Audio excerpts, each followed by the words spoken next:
లాలు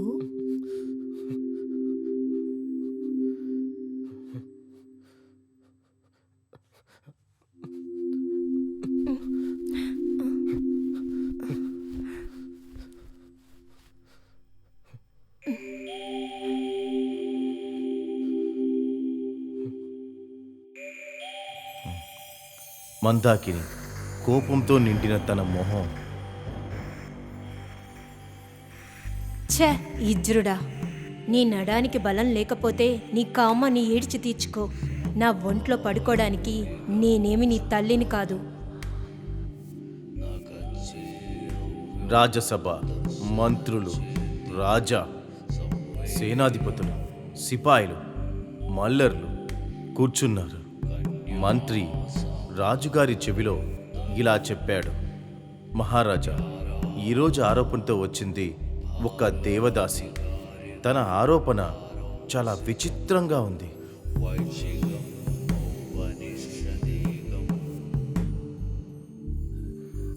ఎంతో ఆతృతతో రాజు మంత్రిని చూశాడు. రాజ్యసభలో సగం దుస్తులతో రాక్షసిలా నిలబడింది మందాకిని. లింగబలం అంటే ఏంటో తెలియని మూర్ఖుల్లారా, మొగతనం అంటే ఏంటో తెలియని పిచ్చి వాళ్లలారా, నా శరీరంలో ఉన్న కామాన్ని తృప్తిపరచడానికి మగవాడిగా పుట్టినవాడు ఎవడైనా ఉన్నాడా? ఈ రాజ్యసభలో ఈ దేశంలో గొప్పవాళ్ళు యాదవులు, రజపుత్రులు, మల్లర్లు అందరూ భయపడి పారిపోయారు తప్ప ఎవరు నన్ను తృప్తి పొందక చెయ్యలేకపోయారు. అందువల్ల ఈ రాజ్యసభలో రాజుని, పురోహితిని ఎదురుగా పెట్టుకుని ఈ మందాకిని చేసే శపథం, ఒకటి రాజు గాని లేదా యుద్ధ వీరులు గాని నా కామాన్ని తృప్తి చెందేలా చెయ్యాలి. నాలో ఉన్న కామం నశించేంత వరకు నేను ఈ దుస్తులు వేసుకోను. ఈ రోజు నుంచి నేను నగ్నంగానే ఉంటాను.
ఏమైంది? మోహం డల్గా ఉంది. ఏదైనా ప్రాబ్లమా ఏంటి? ఏమీ లేదు అప్పు. అమ్మ, నాన్న, చెల్లెలు గుర్తొచ్చారు.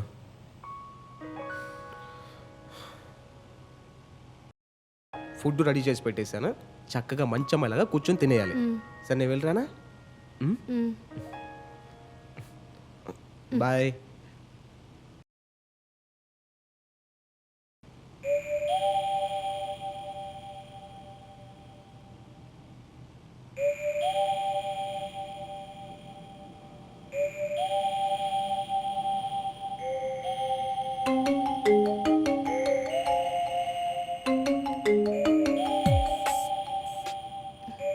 హలో హలో అప్పు, నీకేమైంది? నువ్వు ఉన్నావా లేదా? నువ్వు ఫోన్ చేయట్లేదు, మెసేజ్ చేసినా రిప్లై పెట్టడం లేదు. హనీమూన్ ఇంకా పూర్తవ్వలేదా? నీతోనే మాట్లాడుతున్నాను. నీ మాటలు వినాలంటే నేను క్యూలో నిలబడాలనుకుంటాను. ఇలా చూడు, నేను మాట్లాడే మూడ్లో లేను. నువ్వు తర్వాత కాల్ చేయి. అర్థమైంది. ఆయన పక్కనే ఉన్నారా? ఓ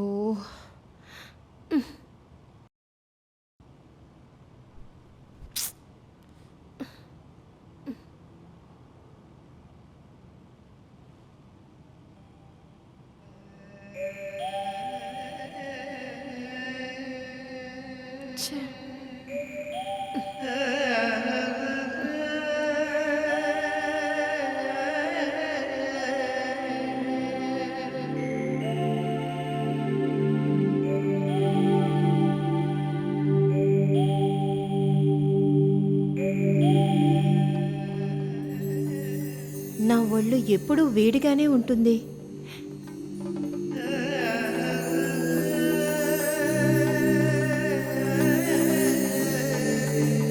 వేసవి కాలంలో ఎడారిలో చిక్కుకున్న ఒక గాడిదలాగా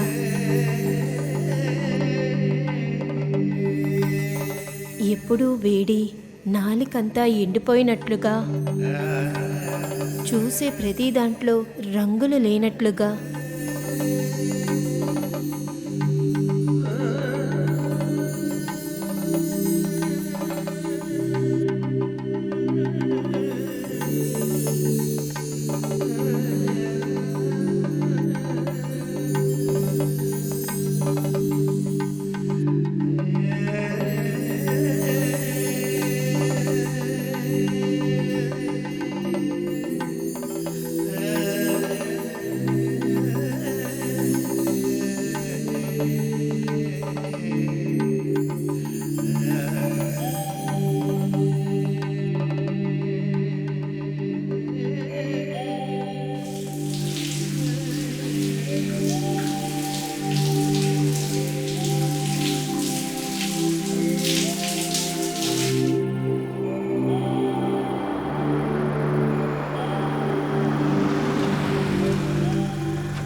ఆ, దివ్యానే కదా నువ్వు? అవును. నా పేరు మాధవన్. ఓ లాల్కు నేను మామయ్య వరుస అవుతాను. అలాగా, సారీ అండి. ఇక్కడ గాలి వేస్తే గంటలు కొట్టుకుంటాయి. ఓ. ఆ శబ్దం విని అదే అనుకున్నాను. ఆ, ఈ ఇల్లు బాగుంది. ఇది సొంత ఇల్లే కదా? లేదు, దీని ఓనర్ బయట ఉన్నారు. లాలు ఫ్రెండే రెడీ చేసి ఇచ్చారు. బాగుంది బాగుంది. అంకుల్ లోపలికి రండి, లోపలికి కూర్చుని మాట్లాడుకుందాం.